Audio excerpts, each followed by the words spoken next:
Pues en primer lugar, corresponde agradecer la disposición del compañero Pachi López de acompañarnos en este acto de la campaña, ya casi al final de esta misma. Hacer una breve presentación, aunque sin duda no es necesario, del compañero Pachi López. Y en ese sitio, pues bueno, simplemente recordar, diputado en las Cortes en reiteradas ocasiones desde 1986, lehendakari, del 2009 a 2012, presidente del Congreso en 2016 y secretario general del Partido Socialista de Euskadi durante muchos años. Un compañero, al fin y al cabo, con una larga trayectoria política y en especial también en un ámbito y en unos momentos en los que sin duda su experiencia puede ser de mucho interés y de mucha similitud en algunos aspectos con nuestra situación en estos momentos en Cataluña. Estamos a las puertas de estas elecciones que esperamos, tenemos todas las ilusiones depositadas en que permitan al fin y al cabo abrir una nueva etapa, pasar página, como dice el compañero Salvador, candidato a presidente de la Generalitat, futuro presidente, pero que es una necesidad en estos momentos ya urgente después de una década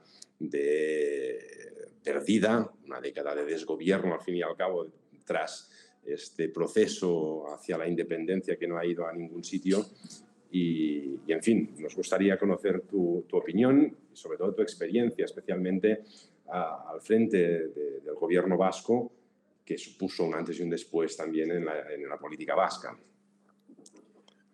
Bueno, pues lo primero es daros las gracias, ¿no? Porque es verdad, yo he participado en campañas con el PSC ahí en Cataluña desde hace muchos años. Yo recuerdo la primera con Pascual Maragall, que ahora algunos quieren hacer como que es de otro partido, ¿no? Pero Pascual siempre ha sido un socialista catalán. Bueno, pero me hacía especial ilusión participar en estas. Porque os tengo que decir que esta campaña nos ha devuelto la esperanza. A todos los socialistas, por supuesto, pero yo hablo con mucha gente de uno y otro lugar, yo creo que ha devuelto la esperanza también a muchos demócratas, a muchos progresistas, que sin ser socialistas están viendo en el PSC, están viendo en Salvador Illa una oportunidad para dar un giro de 180 grados a lo que ha sido la política, la vida pública, social en Cataluña de los últimos años. Porque, mira, los últimos 10 años de la vida política en Cataluña han sido tremendos, ¿no? Los independentistas llegan al poder y lo único que nos han demostrado a todos es que saben perfectamente proponer cuestiones que dividen, que enfrentan, que confrontan a la sociedad catalana, pero que a la hora de gestionar los servicios públicos, a la hora de defender el bienestar de la ciudadanía de Cataluña son nefastos, ¿no? Ellos han utilizado absolutamente todos los recursos y todas sus energías para romper con España, pero cero para mejorar la vida de los ciudadanos y de las ciudadanas de Cataluña. Es decir, estos últimos 10 años no solo han sido un auténtico horror, sino que han sido un fracaso absoluto. Y lo peor es que no han aprendido nada.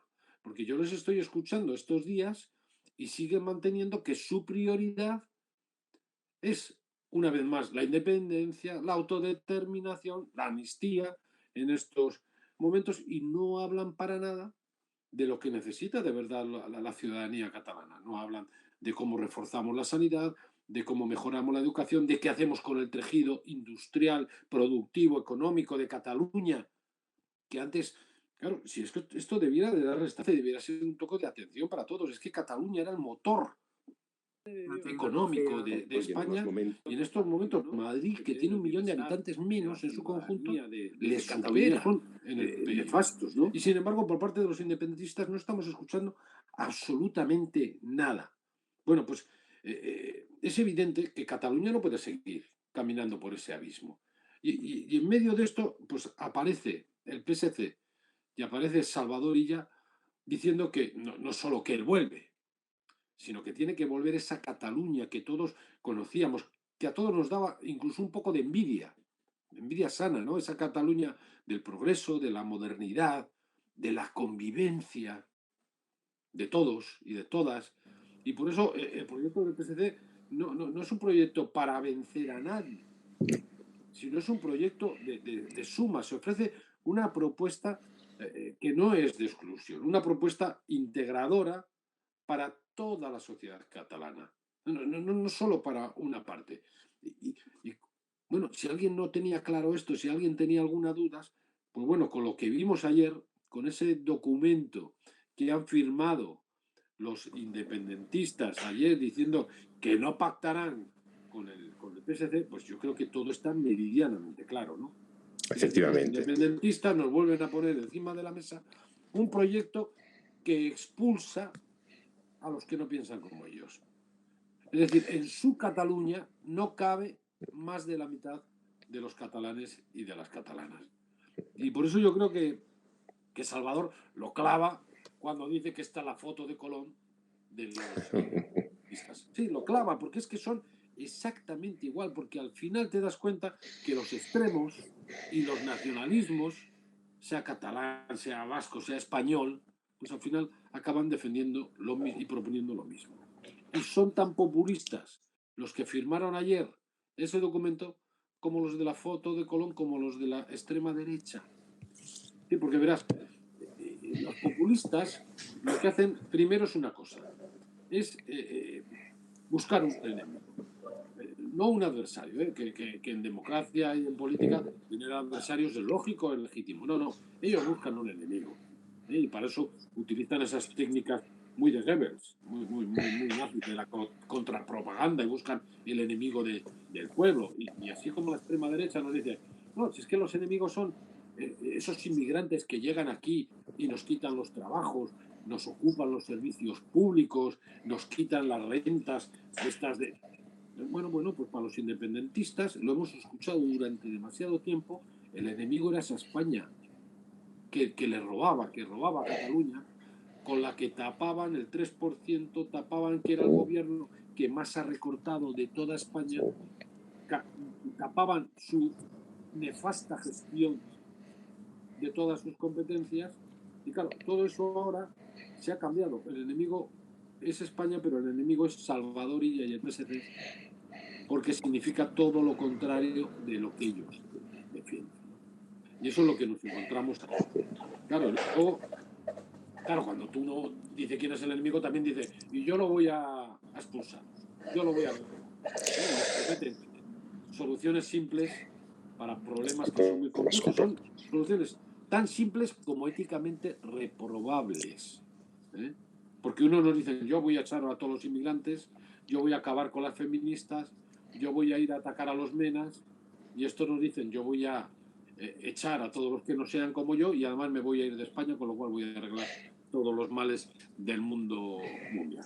Y lo que hacen es, pues eso, romper con la pluralidad política, romper con la diversidad identitaria para proponer una Cataluña en la que solo cabe. Y nosotros hace tiempo que sabemos, y Salvador lo está diciendo así en toda la campaña, que un país no se construye unos contra otros, no se construye unos por encima de otros, sino que solo se puede construir y solo puede avanzar entre todos, sumando y no dividiendo, integrando y no confrontando. Y por eso yo tengo que decir, no solo que tengo mucha esperanza en esta campaña y en estas elecciones, sino que tengo muchísima ilusión, porque es verdad, lo decías tú antes, se parece, salvando todas las distancias, a lo que ya vivimos en Euskadi, con Ibarretxe, con sus planes independentistas, con su fractura social que provocó en Euskadi, y eso lo pudimos cambiar con un gobierno socialista.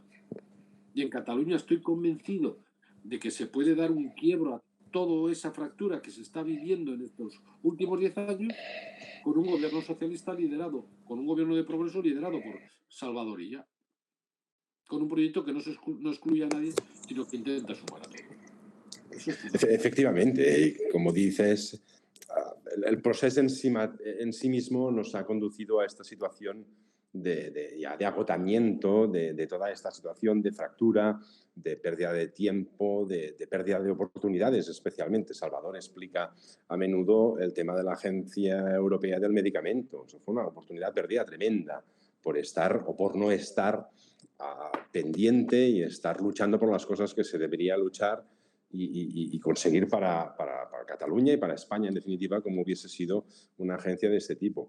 Pero también en otros ámbitos, desde el punto de vista económico, desde el punto de vista industrial, desde el punto de vista social, por supuesto. Pero es que además ahora del agotamiento per se de este proceso, de esta voluntad de independencia que no ha llevado a ningún sitio y que no tiene salida, nos encontramos con la peor crisis económica derivada de la pandemia, con lo cual es que es imprescindible que nos centremos en atender estos problemas.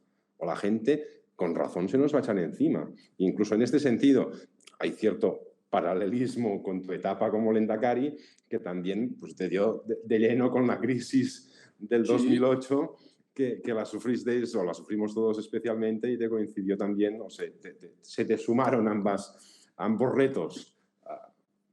Sí, pero fíjate la diferencia. En esa crisis anterior, este gobierno de nacionalistas y de independentistas recortó. Es más, fue el gobierno que más recortes hizo de toda España. De toda España.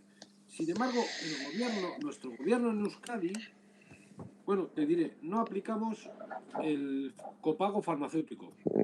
Nos lo obligó luego un juez, pero nosotros no lo aplicamos. El recorte del salario de los funcionarios, no recortamos el salario, sino que hicimos ahorros por otras partes.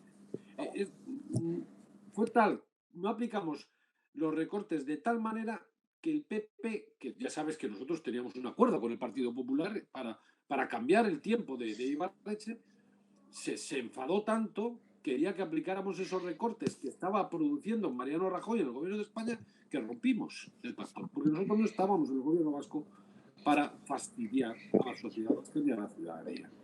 Pero a la vez que hicimos esas políticas industriales, económicas, sociales, a la vez dejamos atrás todo lo que era la política y el debate y el conflicto identitario. Porque los nacionalistas utilizan la identidad para enfrentarla, para confrontar. Los que no son como ellos no son vascos, de pura cepa, o no son catalanes, o no son españoles, que también hay nacionalismo español.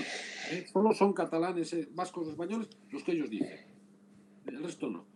Y nosotros la identidad, como sabemos que es diversa, que cada uno tiene la suya, lo que hacemos es sumarla. Y no hacemos de esto un debate. Y dejamos todos esos debates identitarios, soberanistas, independentistas, atrás. Y nos dedicamos desde el autogobierno a intentar resolver los problemas de la ciudadanía. Y lo hicimos de tal manera que hoy que hay un gobierno nacionalista, con socialistas, pero que ha habido gobiernos nacionalistas después del nuestro, no se han atrevido a volver al tiempo pasado. Porque la sociedad vasca entendió que ya estaba harta de la confrontación del todo por todo y para todo que nos provocó aquellas propuestas de Ibarretxe. Y yo estoy convencido que la sociedad catalana, que ya ha salido a las calles con sus banderas y no sé qué, está dándose cuenta que eso no le resuelve sus problemas. Al revés, que eso le está agravando, como tú decías, sus problemas, que no hemos aprovechado las oportunidades que podían haber tenido Cataluña.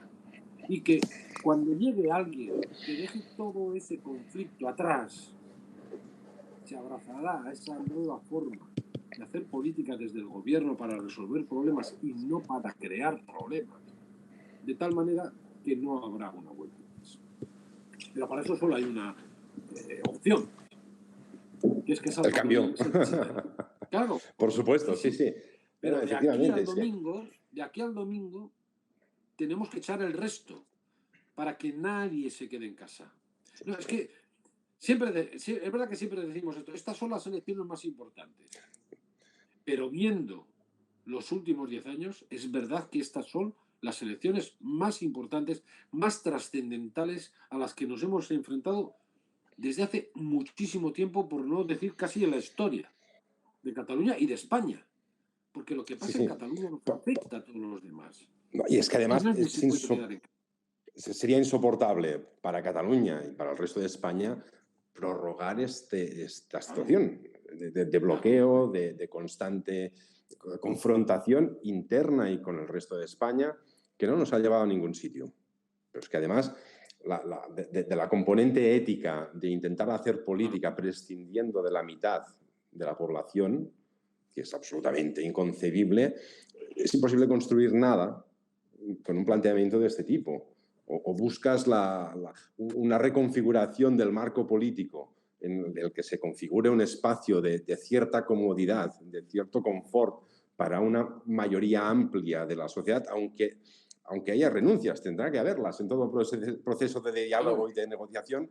Para encontrar un espacio de convivencia va a tener que haber renuncias, pero que nos sintamos todos, o una amplia mayoría, razonablemente cómodos. Pero fíjate la diferencia. Aquí todo el mundo va de chupiguay, ¿eh? Y todo el mundo habla de diálogo y venga, quedamos bien con el diálogo. Ya, pero es que cuando nosotros hablamos de diálogo, primero hay una cosa muy importante que dice ella, que dice Salvador, ¿eh? Que es el diálogo siempre es dentro de la ley, aunque sea para cambiarla. ¿Eh? Y a los independentistas se le pone como los pelos de punta. Dice, ¿cómo que dentro de la ley? Claro, es que fuera de la ley solo existe el caos. Es que la ley es lo que protege mi libertad y mis derechos. Es que la ley es lo que impide que tú, porque llegues al gobierno y tengas el poder, no puedes arbitrariamente hacer lo que te dé la gana pisoteando mis derechos.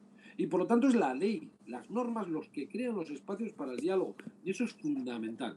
Y segundo, ellos entienden el diálogo como una mera imposición. Porque te dicen, no, el diálogo tiene que tener como resultado lo que yo digo.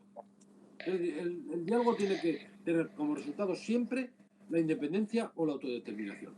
Oiga, el diálogo y quien de verdad quiere que se produzca un diálogo sabe qué significa ceder.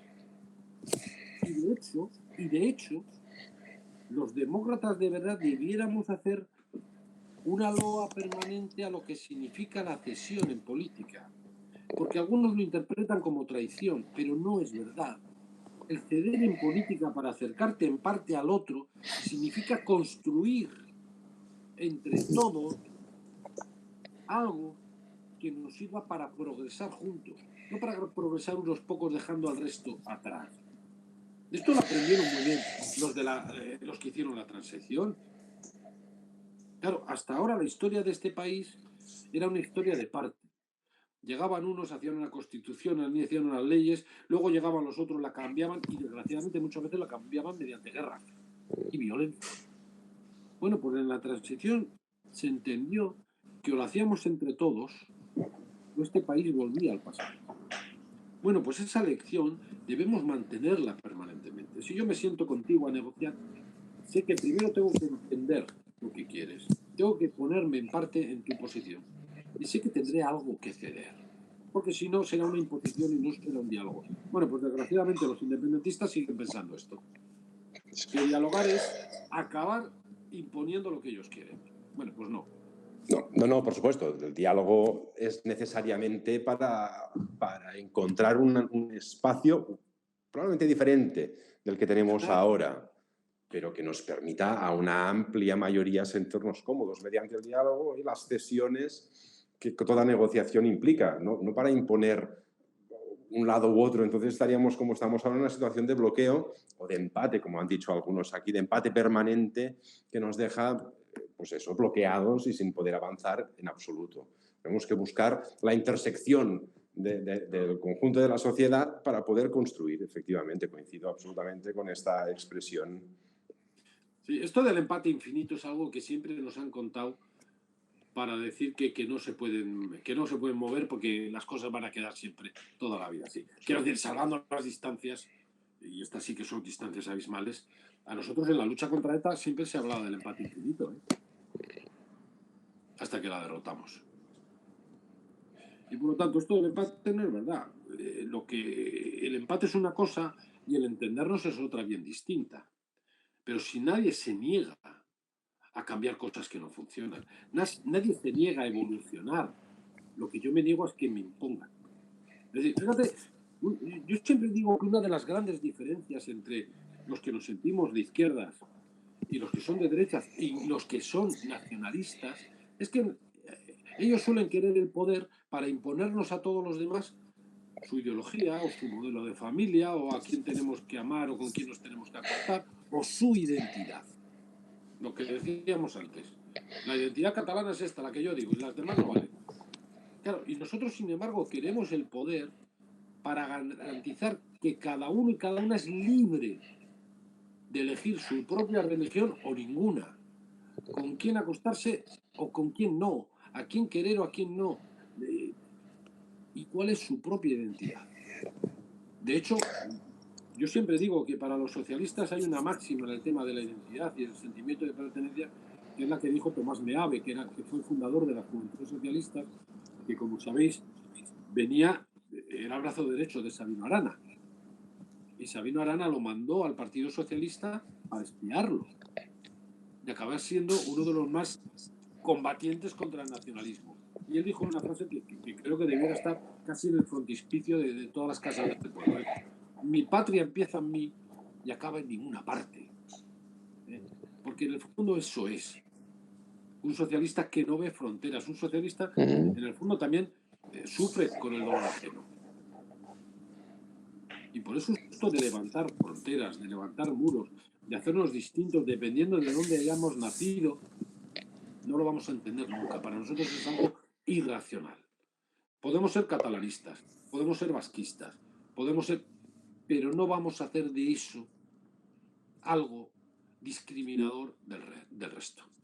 Y por supuesto, y en un marco de lo que lo prioritario es construir un proyecto europeísta potente para salir de esta crisis, y antes de la crisis. La solución en un mundo global pasa por construir proyectos colectivos de intersección e interacción de identidades, de respeto, lo que comentabas ahora mismo, de respeto a la libertad de cada uno, de sentirse, de hacer y de sentirse como quiera, por supuesto, y de crear espacios donde nos permita construir cosas conjuntamente. Y eso es necesario e imprescindible hacerlo cada vez en ámbitos mayores. Salvador lo decía, lo ha dicho en esta campaña en muchas ocasiones. La vacunación, las vacunas que nos van a sacar de esta epidemia, de esta tremenda situación, no había sido posible sin la colaboración a nivel europeo. Por lo tanto, lo que tenemos que hacer es construir más espacios de colaboración en España y en Europa, que es lo que nos va a permitir en un mundo global avanzar y ser alguien y poder tener calidad de vida para el conjunto de la ciudadanía. Claro, es que esta crisis del COVID nos ha puesto encima de la mesa varias lecciones que nosotros igual íbamos predicando en el desierto, ¿no? Es decir, la necesidad de alianzas internacionales para enfrentarnos a muchas de las cosas. La necesidad de reforzar Europa, la necesidad de reforzar lo público frente a las crisis y a las desgracias como esta que estamos sufriendo. Fíjate, la anterior crisis, que fue una crisis financiera que nace ahí en Estados Unidos y que nos machaca a todos. ¿Qué pasa? Que una política económica globalizada con un catecismo neoliberal nos impone a todos sus reglas, sus recortes y acaba con el bienestar de millones de personas, con las políticas de países enteros. ¿Y cuál fue la desgracia? Que no había igualmente globalizada una alternativa. De hecho, yo creo que fue el momento en que más echamos de menos la potencia de lo que fue la Internacional Socialista, por ejemplo, para tener un proyecto común y compartido. Bueno, vamos a ver si empezamos por Europa. Es decir, la derecha, todos estos que dicen que las ideologías han acabado y que no existen ya, todos estos yo siempre digo que son de derechas, porque ellos no necesitan hablar de ideología, porque ya viene de serie con las políticas económicas que nos impone a veces la globalización. Pero, sin embargo, los que somos progresistas, los que somos de izquierdas, tenemos que tener muy claro que necesitamos una alternativa ideológica y que tiene que ser potente y que tiene que ser europea para enfrentarse a ciertas cosas. Fíjate, últimamente se había puesto muy de moda esto de a muchos diputados y diputadas en el Parlamento, por lo menos en el Congreso, subir a la tribuna y decir: esto vamos a dejar la política al margen, o vamos a dejar la ideología al margen. Oiga, yo sin ideología no salgo de casa. Claro, porque es lo que me permite a mí ordenar mis planteamientos éticos y mis principios y mis valores. Y sin política no hay nada. Porque es que no hemos inventado otra cosa que no sea la política para cambiar las cosas que no nos gustan. para transformar las realidades injustas. O sea, que todos estos que vienen a decir, dejemos la política al margen, dejemos de tratar de derechas, que nunca harán nada por la gente que lo necesita de verdad. No, en este sentido, permítame que añada que esto en la realidad del proceso del procés y del nacionalismo catalán también hay sin duda construir nada. Dijo Tomás Meave. Prioritario está, es difícil, por no decir imposible, ser nacionalista o ser independentista y ser de izquierda. Son algo claramente incompatible.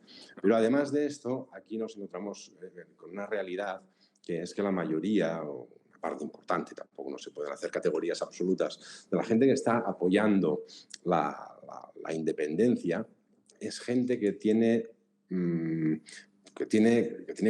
cojín, para entendernos, que no están al borde del abismo desde un punto de vista económico o social. Son gente que tienen pues, cierto bienestar y que las cosas públicas, que los servicios públicos, que las instituciones públicas no funcionen, pues les representa, de momento, un coste relativamente que lo ven lejano. Por lo tanto, las víctimas, las personas que están sufriendo más directamente los recortes, al abandonar las responsabilidades de atender fundamental y prioritariamente los servicios públicos y las políticas dedicadas a la gente, porque están ocupados centrando la atención en el proceso de independencia, pues no son las que sufren estas consecuencias. Claro. Esto es un problema importante desde el punto de vista sociológico, casi diría, de lo que ha representado el independentismo en Cataluña. Sí, pero yo diré también que son tantos que incluso ha habido un momento en que consiguieron, voy a decir la palabra, engañar a gente que sí tenía esos problemas. Claro, y lo decía antes de los populismos. Vamos a ver, yo lo estoy pasando mal. Llega una crisis, yo lo paso mal, me quedo sin empleo, tengo dificultades para acceder, para pagar la hipoteca o para pagar el alquiler, para no sé qué. Claro, y el gobierno que me tenía que dar soluciones, lejos de darme la solución, está recortando. Y me está dejando todavía más a la intemperie. Pero ese mismo gobierno empieza a decir, claro, yo te dejo a la intemperie porque España no roba. Es decir, empieza a decir quién es el enemigo, eso que decía yo antes. Claro, y la gente que lo pasa mal también necesita, en un momento dado, tener un enemigo. Es decir, ¿de quién es la culpa? Y como la gota malaya, ¿durante cuántos meses, durante cuántos años estuvieron diciendo España no roba, España no roba, España no roba? Y a mucha gente de buena fe se lo creyó. Y se sumó a ese movimiento independentista que no tenía nada que ver con el sentimiento, sino con la situación. Pues ahí hubo unos cuantos. Por lo tanto, nosotros tenemos la obligación de desmontar, por un lado, el discurso, pero también de desmontar las circunstancias que llevaron a la gente a pasarlo tan mal como para comprar el discurso del populismo independentista. Necesariamente pasa por políticas socialdemócratas.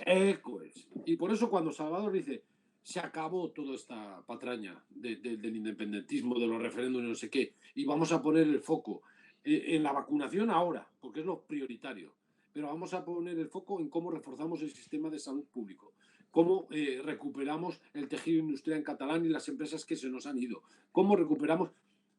Está hablando de lo que de verdad se necesita en Cataluña, porque es lo que de verdad se necesita en el conjunto de España. Sí, sin duda. Y el único que está hablando de todo esto es Salvador y es el PSD. El único. Sí. Es sorprendente cómo el discurso pareció en cierto momento que amainaba, incluso algunos independentistas de pro habían empezado a hablar de, bueno, nosotros no renunciamos, por supuesto, a la independencia, pero tenemos que gestionar el mientras tanto. Pero haylas, que decimos aquí, ha llegado la campaña y todo esto se ha esfumado con una velocidad tremenda para llegar ya al cenit de este despropósito, que es lo que comentábamos antes, la firma de este documento de proscripción de la mitad de la opinión política de Cataluña, con lo cual hemos vuelto con esta campaña a la peor de las situaciones, a lo peor de los puntos de partida, que es, vamos a profundizar, a seguir cavando y a profundizar en la trinchera desde la que ya sabemos que no vamos a resolver o a poder resolver todas estas cuestiones que afectan a la gente, y con el añadido de la imperiosa necesidad que representa la afectación que va a tener a nivel económico y social las consecuencias de esta pandemia. Y eso solo se resuelve, por lo menos ahora hemos avanzado respecto a la crisis financiera del 2008, en que la receta era la que comentabas, la receta neoliberal impuesta sin duda, sin margen de maniobra prácticamente. Ahora parece que afortunadamente a nivel internacional se ha visto que esto estaba condenado al fracaso, que el resultado había sido absolutamente nefasto y contraproducente, y pues, los fondos europeos, la política que va a aplicar incluso Biden en Estados Unidos, la filosofía que está imperando en Europa, pues ha cambiado radicalmente, lo cual nos permite, nos debería permitir mirar una situación con un giro copernicano, de estos 180 grados de giro que necesitan las políticas, tanto a nivel social, siempre y cuando tengamos el punto de partida de poder trabajar juntos, unidos, en pro de esta reconstrucción económica y social que necesitamos, sin dejar a nadie atrás. Bueno, totalmente de acuerdo con lo que dices, empezando por cómo cuando hay momentos en los que los independentistas se visten con piel de cordero y dicen, no, yo también quiero políticas sociales, yo también quiero a todo el mundo mundial. Eh, Fíjate, por ejemplo, Tardá, al que yo le tengo mucho respeto y mucha, porque me parece un buen tío y un buen político, ¿cuántas veces nos ha dicho en el Congreso y fuera del Congreso que no hay solución si no es entre los que son independentistas y los que no lo son? ¿Eh? ¿Cuántas veces ha dicho que hay, o el propio, en estos momentos, el propio portavoz de Esquerra, el Rufián, en el Congreso, hablando de que lo prioritario son las políticas sociales, no sé qué? Ya, hasta que llega la tesitura de elegir. Y esto yo lo sé por experiencia también, ¿eh? Bildu se aparece siempre. Somos los más de izquierdas del mundo mundial. Hasta que tienen que elegir entre soberanismo e izquierdas y eligen siempre soberanismo. Siempre. No hay nunca ninguna duda. Es que no se equivocan ni una. Y los independentistas de Cataluña igual. ¿Eh? Dice, no, es que estos de Junts per Cat son muy de derecha, sí, ya, pero como son independentistas, yo con ellos. Yo con Sí, ellos. Y sí. firmo para no estar con los otros. Cada vez que tiene una tesitura. Esa es una. Y dos, afortunadamente esta crisis nos ha pillado con un gobierno distinto que aplica políticas distintas y que dedica recursos a salvar a la gente y no a salvar a las entidades financieras. Y es verdad que en Europa hay una política y una visión distinta que también nos está ayudando. Pero tampoco debiéramos olvidar que eso, quien empezó a proponerlo y a liderarlo fue el propio Pedro Sánchez, que fue el primero que dijo que Europa necesitaba un plan Marshall, ¿eh? Y que la derecha le ponía a parir. Bueno, pues ese plan Marshall que pedía, que intentó liderar Pedro Sánchez es lo que tenemos ahora con los fondos europeos y que 140.000 millones van a llegar a España para hacer políticas que permitan evolucionar a nuestra industria, a nuestra economía, al empleo, a la transición ecológica, a todo lo que nos pondrá como un país en ese futuro. ¿Eh? Pero afortunadamente porque lo ha pillado con un gobierno progresista. Porque, Bueno, claro, y esto cuando uno... al fin y al cabo lo reconocen, por lo menos en la práctica. Otra cosa es que después, en el fragor de la batalla, acaban cometiendo barbaridades como este manifiesto, que no es que nos afecte demasiado desde un punto de vista político. Ya sabemos que pensamos diferente, que tenemos proyectos diferentes, por lo tanto no es que nos sintamos, digamos, ofendidos. Pero el problema es ético. No. El problema de fondo es un problema ético. ¿Cómo puedes plantear una política con la exclusión de una parte tan importante de la población, de la opinión política? Es inconcebible pretender asumir responsabilidades en las instituciones, que lo son y lo han de ser de todos, planteándolo desde el punto de vista de la exclusión. Es inconcebible. Claro, pero eso lo decías tú antes. Es decir, yo ya sé que por ser socialista soy incompatible con ser independentista, con ser nacionalista. Ya, pero también sé que si vivo en un país en el que hay nacionalistas, tengo que pactar con ellos para entendernos y para construir el país entre todos, porque yo no les voy a expulsar.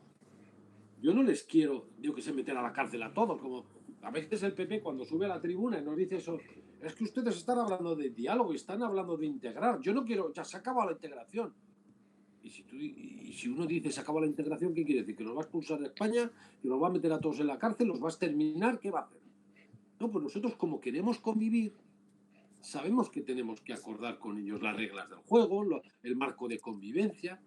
La desgracia que tenemos es que a los independentistas, como digo, cada vez que se están en la tesitura de tener que elegir, eligen la imposición y el expulsarnos a los que no somos como ellos. Y eso lo demostraron ayer otra vez.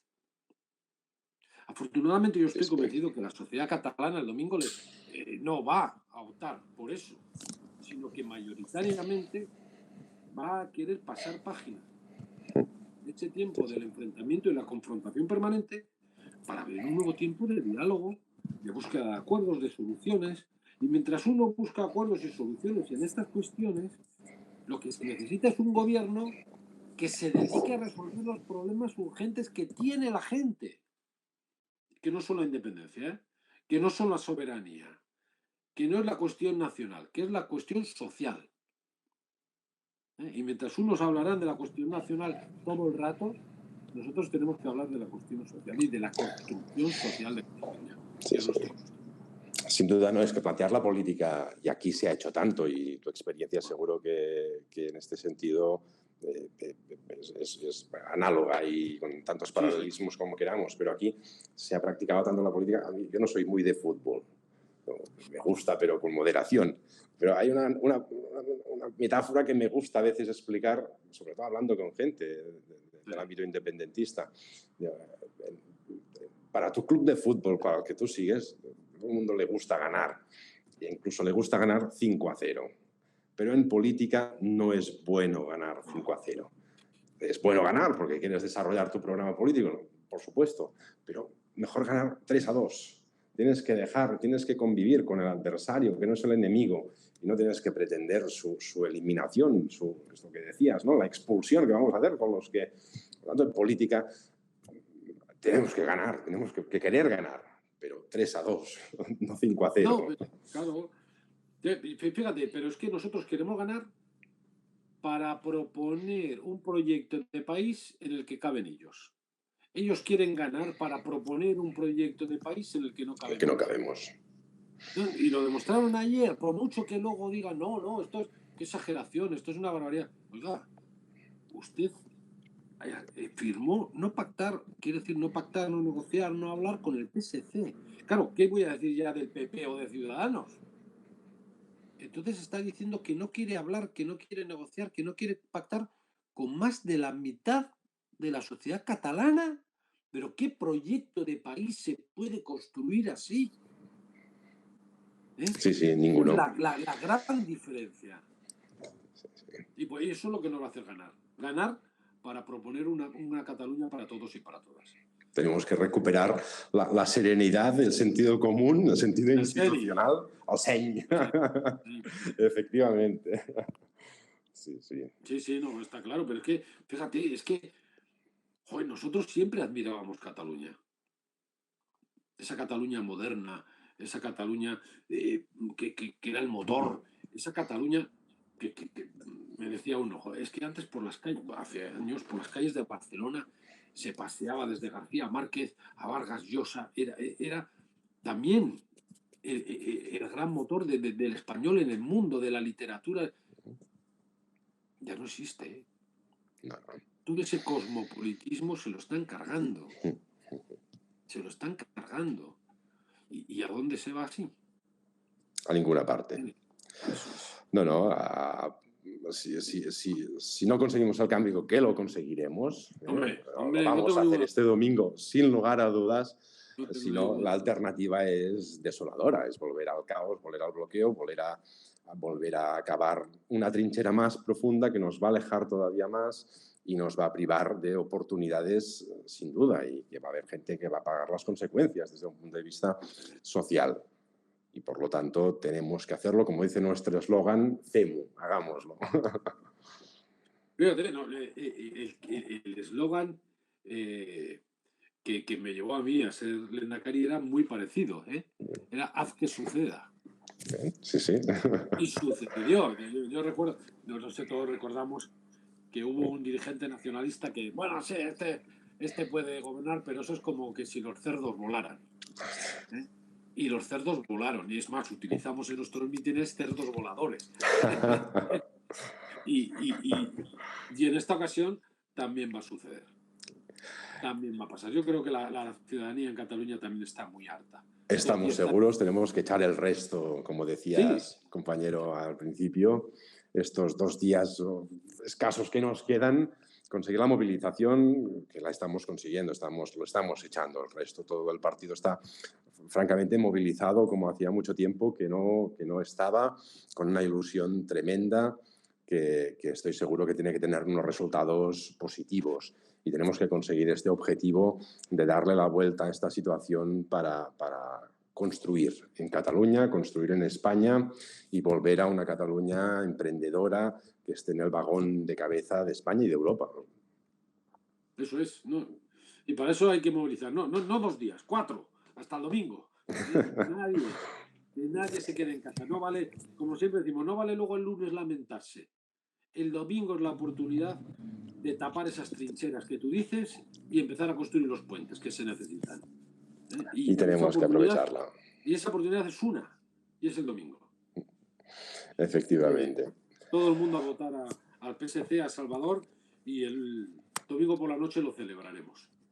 Por supuesto. Pues, compañero, muchísimas gracias por habernos acompañado en este acto aquí en la comarca de La Noya.